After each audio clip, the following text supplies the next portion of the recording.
go for epilepsy surgery when children become intractable and fail medications, and we look to see if they're candidates based on where the seizures are coming from and if the seizures can be safely taken out in the region that we can do it without causing major consequences for the child. Next steps after that are then to plan the surgery to figure out how we're going to find those regions or the region that is causing the seizures. And that can be done in multiple different ways. The two main ways of doing that are what's called a craniotomy, which is opening the skull and putting electrodes directly on the area that we believe the seizures are coming from, putting the skull back and then recording the typical seizures. And another technique is called stereotactic EEG, where needles little holes are drawn are made in the skull, and the needles are placed directly into the brain network.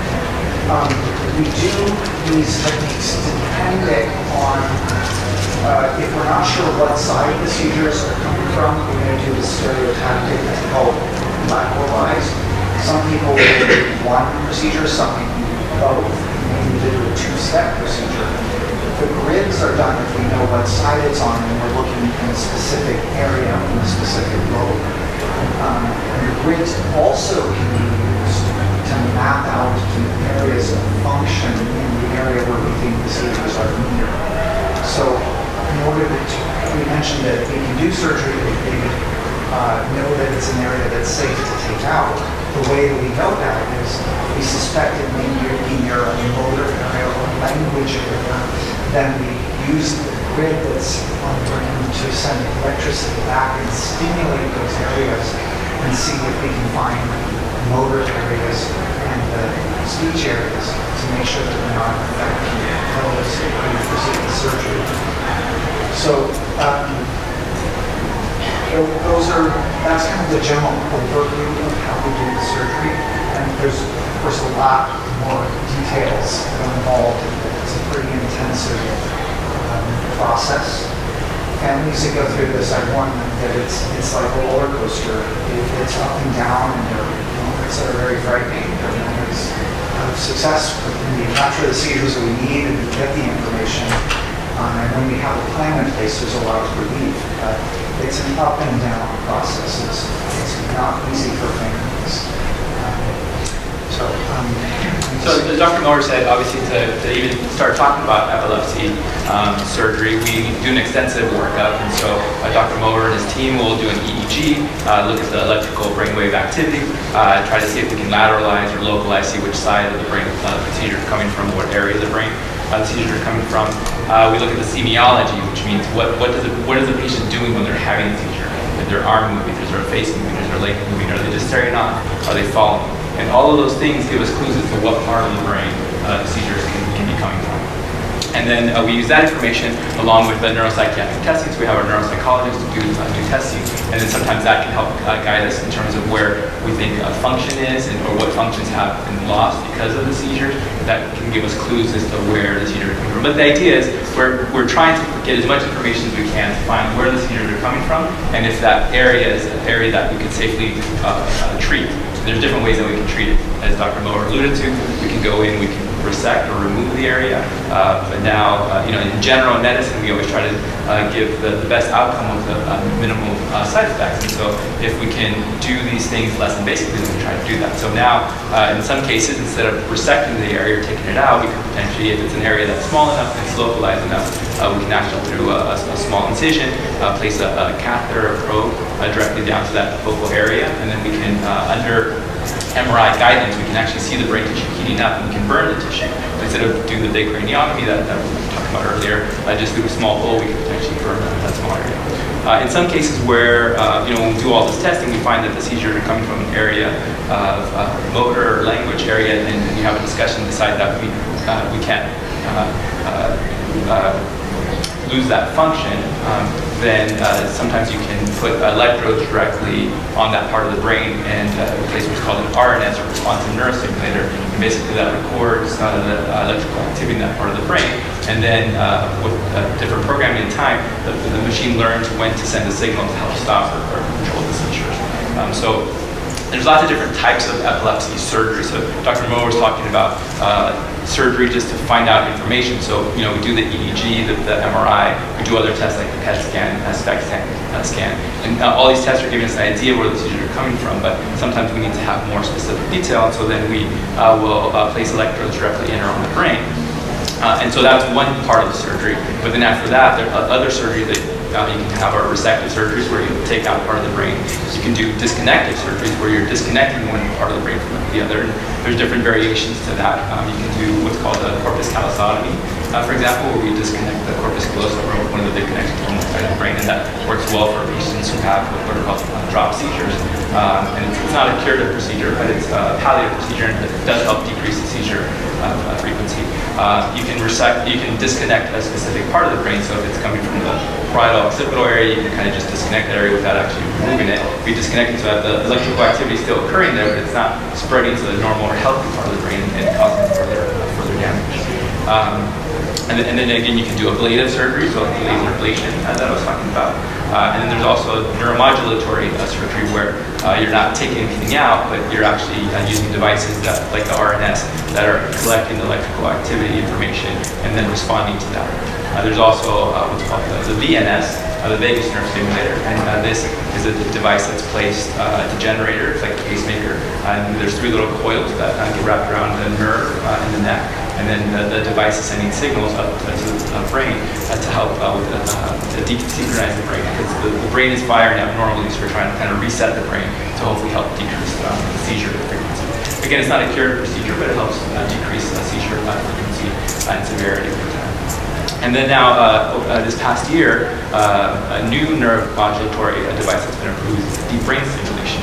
Deep brain stimulation has been around for a long time. It's typically been used for patients with Parkinson's disease or essential tremor. And these electrodes or probes are targeted to specific parts of the brain. So for those conditions, you target different parts of the thalamus or globus pallidus, and then it helps with those symptom treatments. But there's been studies that show if you target the anterior thalamus, people have tried different parts of the brain, but specifically one of the bigger trials that came out showed that if you target the anterior part of the thalamus, and again, this device will send signal throughout the day, similar to the VNS, but it's sending it directly into the thalamus, which is a relay station for the brain. It again helps with the abnormal signal pathways that are occurring, it helps resynchronize things, and then that is also shown to help decrease seizure frequency and severity.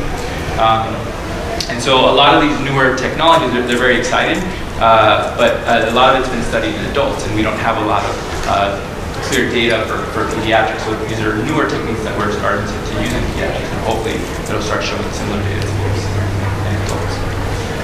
One thing I just want to expand upon what you said is that I think is important to think about too. What are our goals for epilepsy surgery?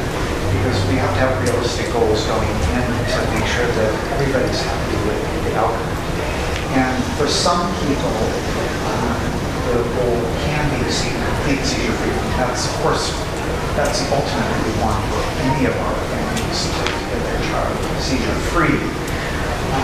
For some, if the seizures are coming from multiple areas and we're targeting one area that's the hottest area, the one that seems to be inspiring the most, but we know we have other areas, we may counsel a parent that we can do surgery, but the goal is not complete seizure freedom, but to at least significantly reduce the burden of seizures. So that's another important concept. Or that if it is in an area that is what we call eloquent, where the part of the brain where the seizures are coming from is serving an important function, such as speech or language or motor function, and we do a procedure like responsive neurostimulation, RNS, or neuropiece, it may be palliative, where we're trying to reduce the burden of seizures, but not necessarily control all of them. So I think those are really important to discuss with families before going through the process too. What are the goals? What are we looking at? I guess we could start by opening the floor to any questions that you guys might have about any part of the process. Can you go over the deep brain stimulation again, exactly what does it do? Yeah, so again, the target is the thalamus, and the thalamus is the relay station for the brain. So basically we put electrodes in the anterior part of the thalamus, and then there's a generator that's connected to the two probes or wires that are in the brain, and it's tunneled under the skin, and there's a generator that's placed here in the chest. And so you can adjust the settings, and so there's a certain number of contacts on that electrode, and so the generator itself, you program it so that it's sending signals throughout the day. It's constantly sending signals. So again, the underlying pathophysiology isn't very well understood, but the idea is you're kind of changing the way that the abnormal signals are firing that cause the seizure, and you're kind of changing the synchronization of how these neurons are communicating with each other. So, I'm sorry. So when you're getting this, you're pretty much putting electrodes inside, and now do you guys get a reading from that, or? Yeah, so the DBS, that's a good question. So that's kind of one of the differences, one of the main differences between RNS and the DBS is the DBS is not collecting data, it's just sending signals to that part of the brain and constantly stimulating and then hopefully helping to decrease the seizures. The RNS is used when we can localize where the seizures are coming from in a specific part of the brain. We know that it's coming from the temporal lobe, or it's coming from near the language or motor area, but we're not. I can hear you better with the mic. Sure. We're not able to resect or remove that specific part of the brain. And so then the electrodes are placed directly over that area, and then that is collecting data. And so it'll look at it's basically you're getting EEG data all the time. And then the device, you program it, and it collects the data, and it's able to respond when it sees that there's electrical activity that's moving the seizure. I think one more thing to mention about that you had said earlier too that I just wanted to reinforce. There's not a lot of data yet in children for these devices, but we need to move forward to see if they work, because we need to offer our patients every possibility if we can. So an indication for these devices, and like you said, if there is an area that we know that the seizures are coming from, but it's eloquent, and if we take it out, we're going to cause harm, RNS would be the device to consider, because we could use that to stimulate the areas and then record data to see how it's working.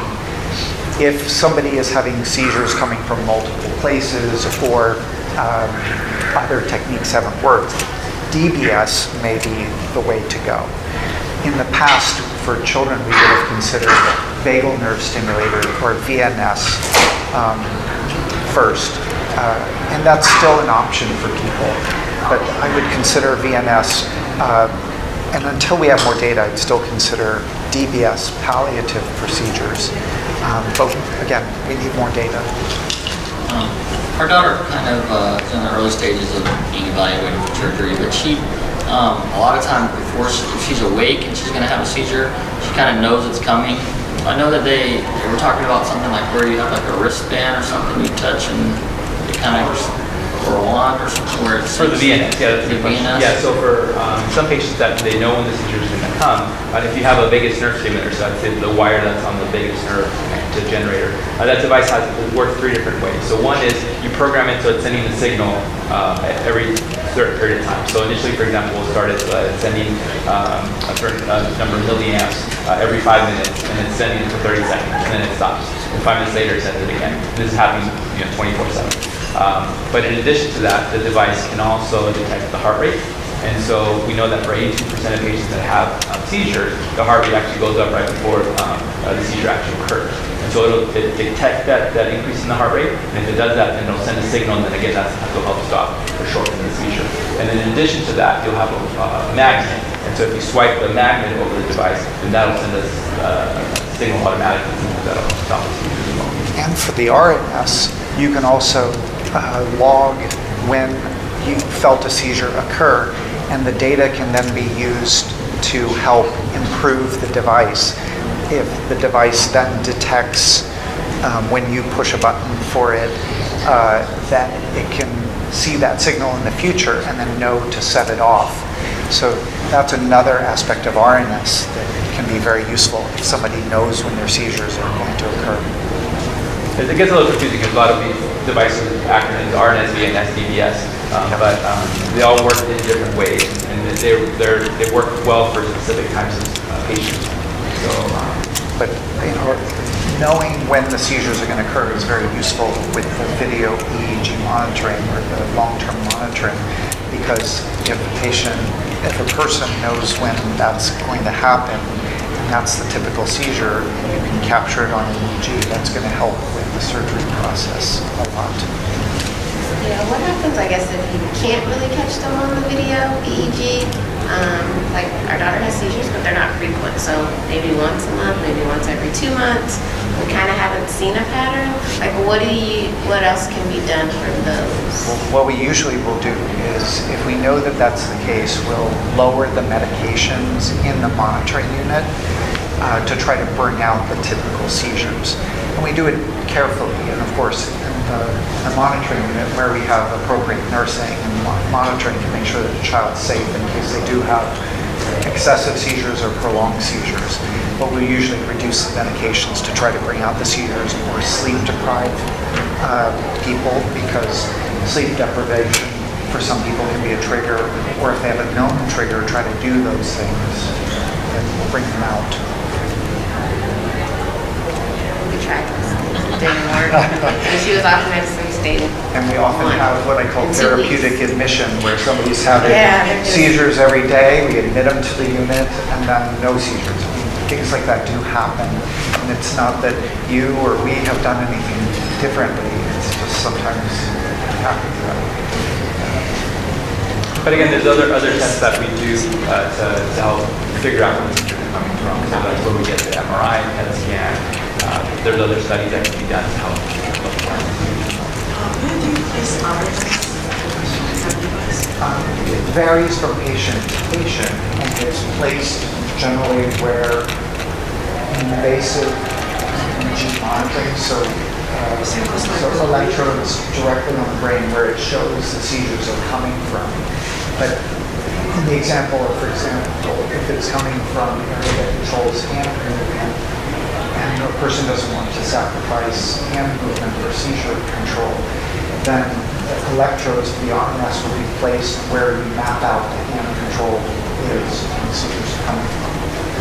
But then the RNS also has a computer and it has a battery, and so that device, it's like a little tic-tac box basically, that needs to be placed somewhere. And typically that's placed within the skull. So a piece of the skull, you create a space for it in the skull, and it gets implanted there.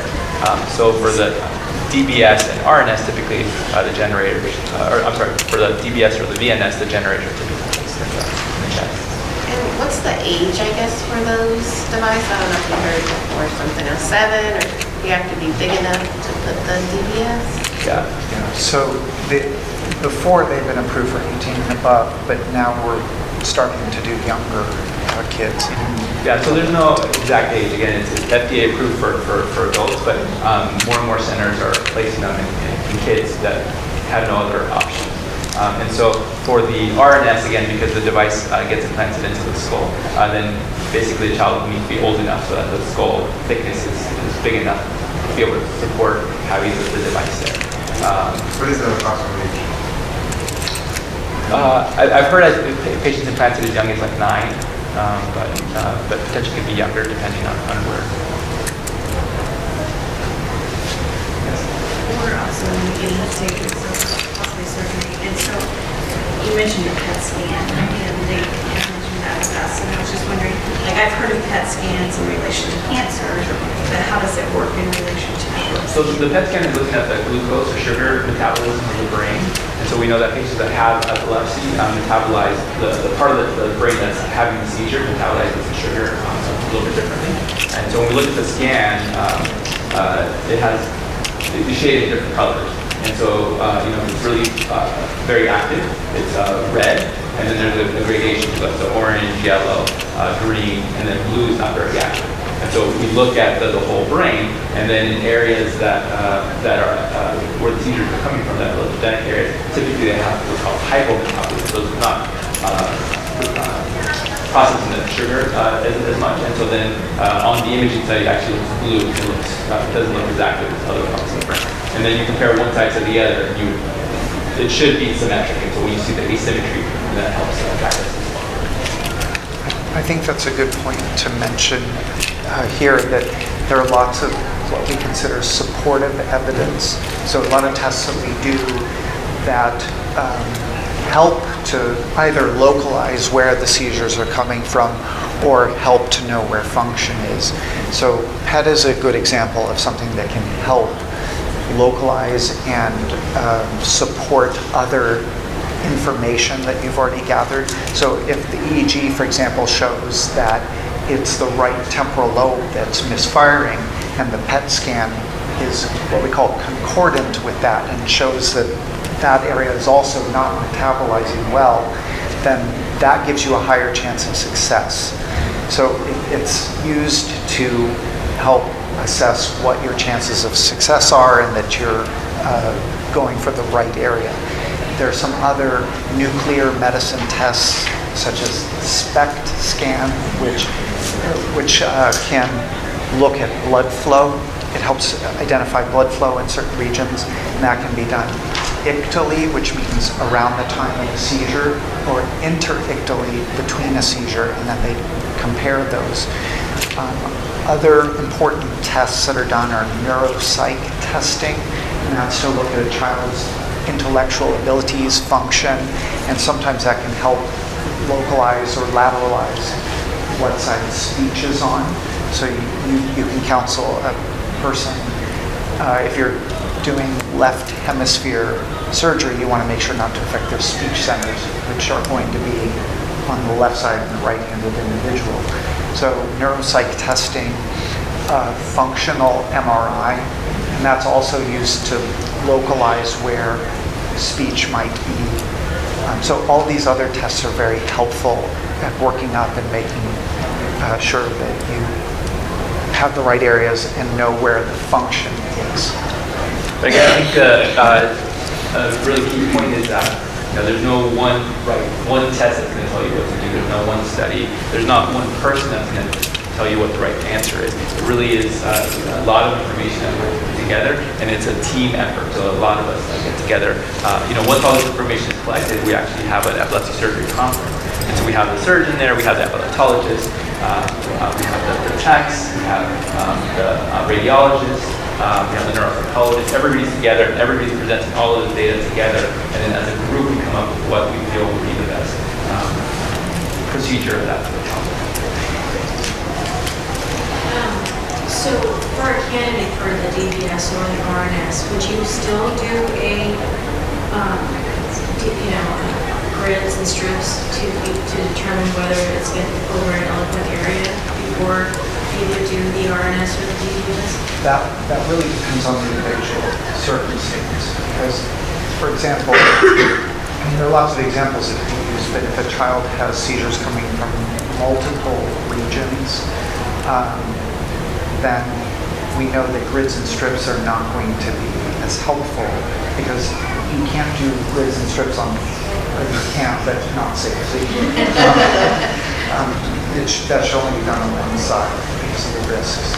And even stereotactic, it's not going to tell you much information that's going to guide you in resection or anything else. If your goal of grids and strips and stereotactic generally is resection, it's generally the goal. And you can't do that because it's coming from multiple places. Then you need to consider things like deep brain stimulation, DBS, or vagal nerve stimulation, VNS. Yeah, a little shake. What's that? Yeah, I like We're shaking a little bit. Is it? No, Is it just Disneyland that has me out? Less stuff going on. Okay, just making sure you guys are all seeing, just to make sure. It's for moderate. Yeah. Okay.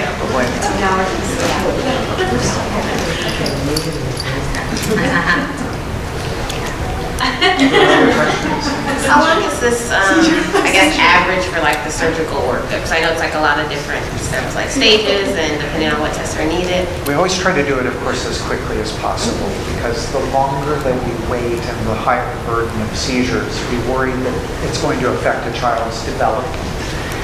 So we try to do it as quickly as possible. But having said that, sometimes to get all the pieces in a row, and if you have to do multiple monitoring sessions in the EMU, in the epilepsy monitoring unit, it may take up to 6 months.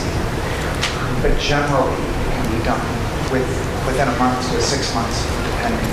But it's a process. I never want any parent to think that the minute that we start talking about seizures, that I immediately am on the phone with Joffre, like, okay, get the OR ready, and it's never that quick. With rare exceptions. We have had some rare exceptions.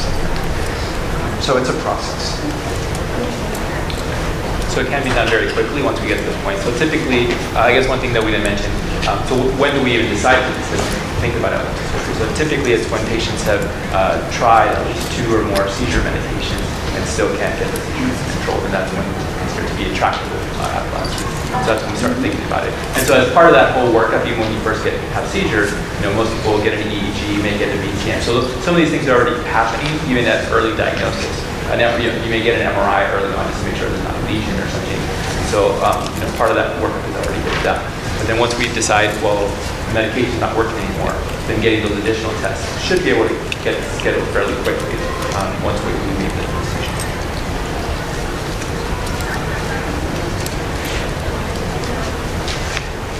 I think it's also important to mention, what are the chances of success in surgery? Because that's often what parents want to know too.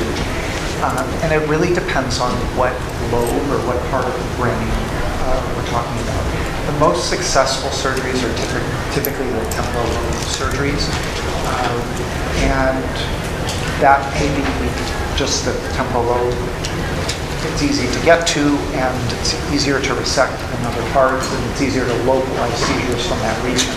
That may be one reason for that. Or that we know that there's a specific part of the temporal lobe that can often get scarred over time.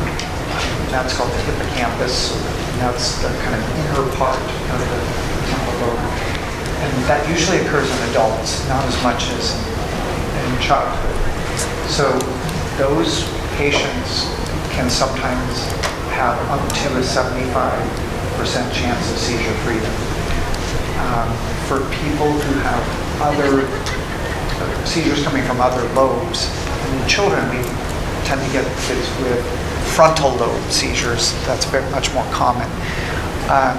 The chance of seizure freedom, and again, it varies on the study that you read or the data, and whether there's a known lesion or not that you can see on an MRI, but it can vary between 50 to 70% depending. And the thing to remember about that, even though that doesn't sound as high, if you remember that the fourth medication that you try is going to have about a 1% chance of working, a 50% chance of working and controlling seizures is much higher. It's much more of a chance of working. So that's often what I counsel parents when they think 50%, that doesn't sound like a lot. But when your child is suffering with that many seizures, you need to think about all the options and opportunities. And typically when we quote these numbers, 50% seizure freedom, 70% seizure freedom, again, that's seizure freedom, that means no seizures. But even in patients that aren't seizure-free, typically after we do surgery, the number of seizures, the severity of seizures improves as well. So even if you don't get complete seizure freedom, you still get huge benefit. And as Dr. Mower was mentioning earlier, in children, in pediatric population, it's so important because the brain is still developing. And so if you allow the seizures to continue, it's going to start affecting the normal, healthy part of the brain. And that part of the brain is not going to develop as well. And so we want to try to stop the seizures as soon as possible to protect the healthy part. Yeah. So the question is that kindling? And so kindling is when you're having seizure, other parts of the seizures start becoming new centers of where the seizures can start. The way that I remind people about how that works is our normal brain processes, the way that we learn is we make connections. But what seizures do is they make abnormal connections that then keep generating seizures, allow the seizures to spread through the brain in a way that it shouldn't, and reinforce those circuits. So the only way in some people to stop that is to break those circuits, to cut them out for some people.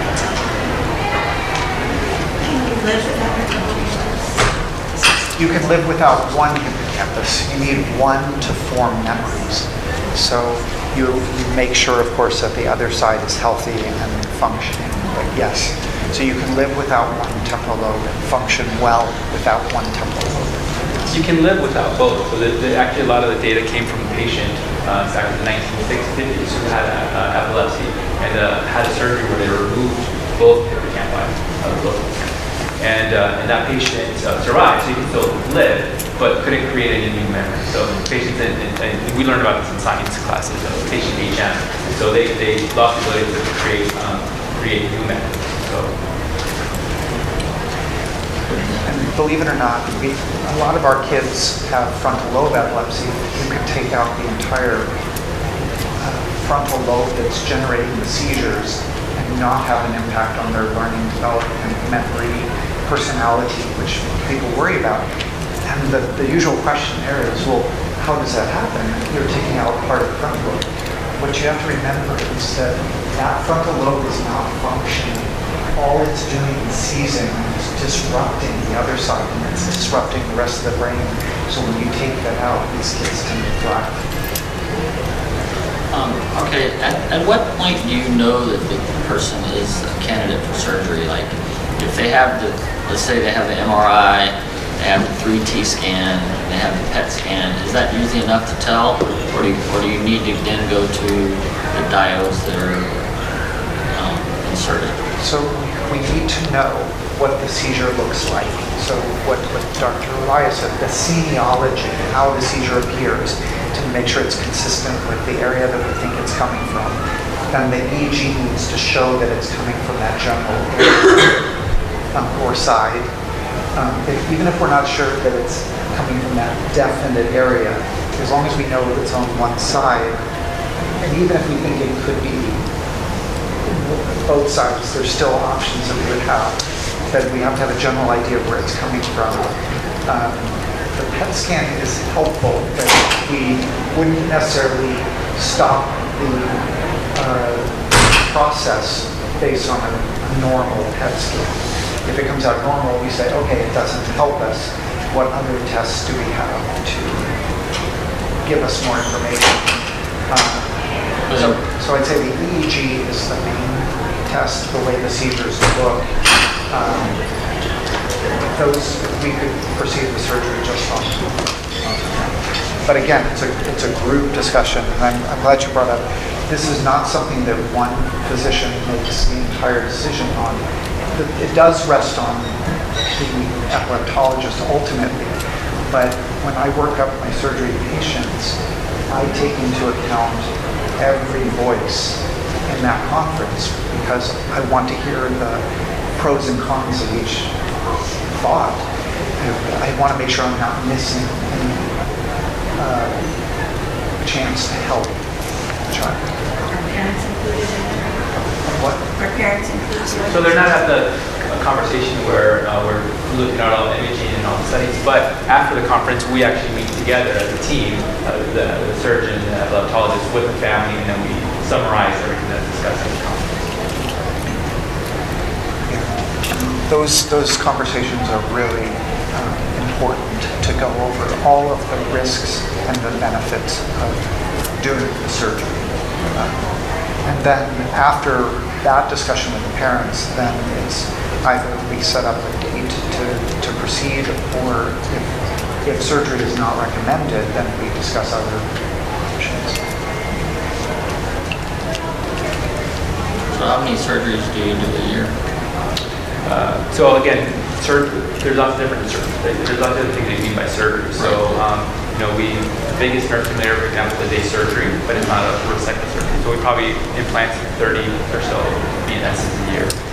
RNS and DBS, again, are newer technologies that haven't really been done in pediatrics very much. I think I was just talking to somebody, representative from the company, that said that they maybe implanted 20 or so in Southern California, so it's still not a huge number. Deep brain stimulation, again, I don't think even adults have been implanted in Southern California outside of studies so far, so that's pretty new. In terms of the surgery also involves displacing the electrodes to monitor, so that's one type of surgery. So we probably monitor 1 to 2 children per month. So we have the electrodes in place. But again, it's not just a matter of putting the electrodes in. Once they're in, then we have to record all the information, interpret the data, and then once we have that data, then we can move forward to resection or whatever the next step will be. And then so we probably then probably have, depending on how many patients, what information we get from that, then maybe 1 or 2 patients a month or so, depending on what information you get. So there's lots of different types of surgery, I guess, depending on specifically what. Question about kindling. Is there a time frame that it's dark and end that you lose the opportunity? That's a great question, and it's a hard question to answer, because most information that we have about kindling is through animal models rather than through human models.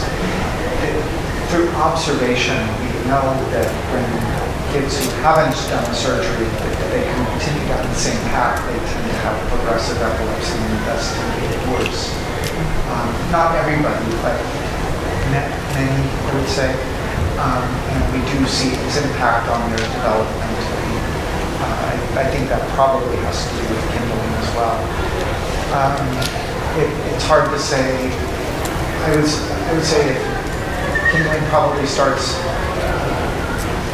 when seizures become intractable, maybe before that. And then it's really hard to give you an exact answer. Dr. Mower was also talking about earlier about the percentage of seizure freedom after surgery, so I think that's an important concept. But the other concept is the timing. So when you do the surgery actually can affect what the outcome is. So there have been studies where, for example, he's talking about frontal lobe epilepsy. Typically, we quote about a 60% seizure freedom rate after, if the seizures are localized to the frontal lobe and you resect that frontal lobe, 60% of those patients are going to be seizure free afterwards. But that's assuming that you do surgery in a timely fashion. They actually break it down by how long patients have had seizures before they get the work and before they have the surgery, then those numbers look very different. So if you get worked up within 5 years of when the seizures initially started, and you have surgery, you have that resection within those 5 years, then your seizure freedom rate is 60% or so. But for patients who have had seizures for much longer, those patients who had seizures for more than 5 years when they had that frontal lobectomy, then that seizure freedom rate actually cuts in half. It's actually only 30%. And so the timing is really, really important. So that's why the sooner that we figure out that somebody has epilepsy and that they are potentially a candidate for either resection, disconnection, ablation, the sooner we take care of it, the better. Just something to add on that, I think that was a really good point. It's also important for kids if they, for example, have left hemisphere seizures and that's where their language is. You can do surgery in language areas in children because the other side can compensate and take over if they're young enough. Past the age of 9, then they start to lose that ability to transfer that information or that function. So in that case, that's an example of where doing surgery at a younger age is really important. Also, the developmental impact. If the seizure burden is there for many years, maybe the child is taking this trajectory for their development, but if they had surgery, it's possible that their trajectory would have been more had the seizures not been interrupting. That's also something else to consider. I can't prove that. I can only suggest that that's the outcome. So I was just going to ask, we were told like that if there's any deficits present right now, that after surgery, those deficits will possibly correct themselves. Is that true? Probably not correct themselves. Each individual child and circumstance is different. One thing I will say is, for example, if a child has a hemiparesis, a weakness because of either stroke or injury, and you're considering taking out that area that's generating seizures, it is likely that there will be more of a hemiparesis, more of a weakness, but not significantly alter the child's function. And what I mean by that is if you're already having trouble on that side because of that stroke, you're not losing much, but you have a lot of potential to gain if you become seizure-free. The other thing to mention is if there's a cortical dysplasia, which is a small malformation of the brain cells that is generating seizures, that may cause progressive seizures to get worse and can also start to cause paralysis or weakness if it's in their motor area. So by taking that out, you may improve the weakness on that side. So that's possible. If you're talking about correcting a deficit, if it's a motor deficit, and Dr. Mower did a good job explaining that, if you're talking about a cognitive deficit, then that's a little bit different. So we do know that if you're having seizures all the time, your brain's not going to be functioning very well. And if you get those seizures under control, your brain's going to function better, right? So we do see patients that after we've done surgery, cognitively they do much better. The other thing is a lot of times these patients that when we're considering epilepsy surgery, they've had really bad seizures for a really long time. They've been on lots of medication and really high doses. And the medications themselves, they're helping with the seizure, but they can also affect your cognitive function. So once we do surgery and the seizure are under better control, sometimes we can decrease some of those medications. And then just by decreasing medications, that can also improve your cognitive function. That's a good point, just to add on to what you said too. One of the goals of epilepsy surgery, we don't want people to think the immediate goal is that we're going to take away all medication and the child's going to be seizure-free off of medication. Most of our people that go through epilepsy surgery still need to be on a seizure medication. There are exceptions to that, but I don't want to bait the switch and tell somebody we're doing this, but we're going to take them off medication. The goal is still to have them on medication, and then that can be discussed years down the line if they are completely seizure-free. Is this still 2 years, no seizures, before you take them off medication from the after surgery? So that also, generally speaking, yes. And that was based on a study done in the 90s where every child that went through this emergency room, they followed them for up to 20 years. And what they found was that the kids who had the best outcomes were ones that remained seizure-free for 2 years, and then they decided to renew medications. That's where that comes from. And it's a relatively standard practice. There are some exceptions to that. Kids with underlying neurologic problems already, like cerebral palsy, genetic disorders, etc., probably would not follow that because they have an underlying risk for epilepsy anyway. But other children who otherwise have been developmentally normal and healthy and no other issues, absolutely culture. Even after surgery? If they remain. If they had surgery. Pardon me, I'm sorry. I thought you were talking about epilepsy in general. No. If somebody's had surgery and remained seizure-free for 2 years. Is that when you take them off medicine, or would you keep them going since they had the surgery? That also depends on the individual person too. In general, I would consider it. It depends what the EEG shows afterwards too.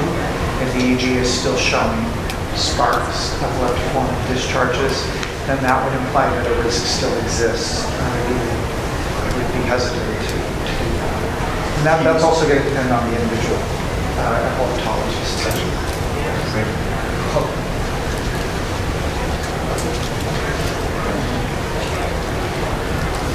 please. So, our daughter, Dr. Olaya, here did our daughter's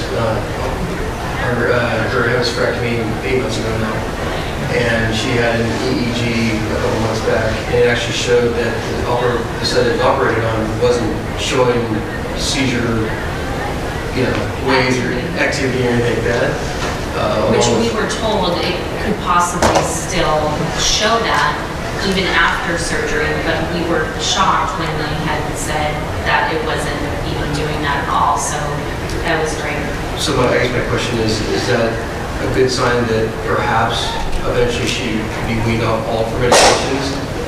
If you see that right away, that seizure activity is not even in the malformed side of the brain? It depends on what the underlying reason for the hemispherectomy was.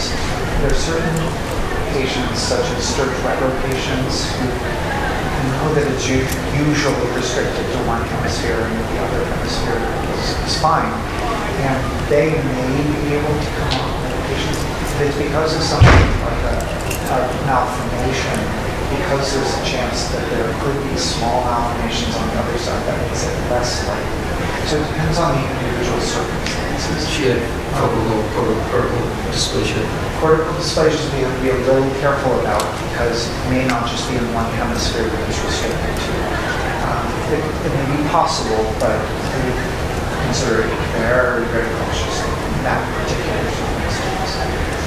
The fact that the disconnected part is no longer sparking, that always makes us happy.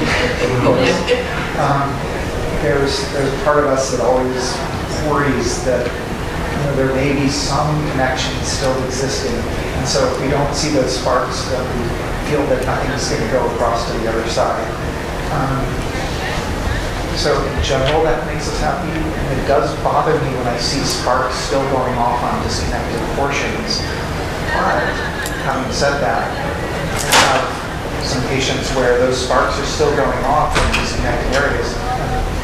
Patient's doing great and wonderful. And so, and then the debate comes, do I take off medications? Do I move it on? And I've had this discussion with each individual family about what the risks and benefits of doing that are.